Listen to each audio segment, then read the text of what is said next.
नमस्कार शेतकरी मित्रांनो, आज आपण भुगाव या गावी आलेलो 703 हे व्हेरायटी बघण्याकरता। तुम्हाला सगळ्यांना माहित आहे की नागपूर जिल्ह्यामधलं जे भुगाव गाव आहे भेंडीसाठी प्रसिद्ध गाव आहे।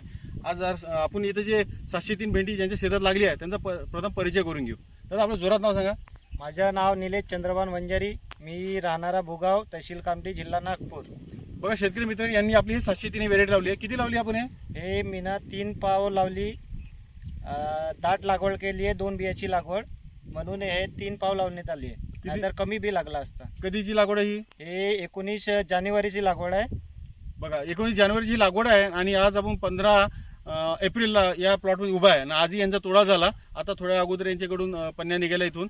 किती 15 तोडे झाले आतापर्यंत? 15 तोडे झाले आता। बघा शेतकरी मित्रांनो, आता पण त्यांचे 15 तोडे झाले। आता जोरात लाग चालू आहे आणि बघू शकता तुम्ही, हे बघा त्याला हे भेंडी झाड बघा, एका याला फुटवा बघू शकता तुम्ही, 1 2 3 4 आणि या फुटव्याला सुद्धा भेंडी सुरू झाली। बघा हे बघा, आज ही भेंडी नाही म्हटलं तर जवळपास 6 इंचाची भेंडी आहे आणि डार्क ग्रीन आहे।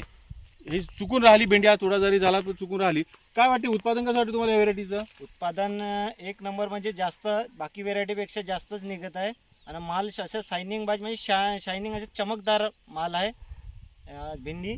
आणि हा बघा शेतकरी मित्रांनो, भेंडीची महत्त्वाची काय असते की हे कलर डार्क पाहिजे। आता एवढी मोठी भेंडी झाली 6 इंचाची, कुठे दाना मारलेला नाही आहे, शायनिंगवाली भेंडी आहे, त्यामुळे बाजारात लवकर विकला जाते। तर शेतकरी मित्रांनो, जर तुम्ही भेंडी लावणार शेतकरी असाल तर कावेरीची 703 या वाणाची तुम्ही निवड करा। ही डार्क ग्रीन भेंडी आहे, बाजारात लवकर विकल्या जाते। ठेंगण्या वाणाची ठेंगण्या प्रकारचा हे वाण आहे, याला टिलर्स पण चांगले असते, त्यामुळे तुम्हाला उत्पादन चांगले मिळते। तर शेतकरी मित्रांनो, जर तुम्ही अजून 703 लावली नसेल तर कावेरीची 703 या वाणाची लागवड करा आणि तुम्ही भरपूर उत्पादन घ्या। हा जो प्लॉट आहे हा फेमस एरियातला भुगामध्ये आहे आणि या गावामध्ये या व्हेरायटीला पसंती मिळालेली आहे। धन्यवाद।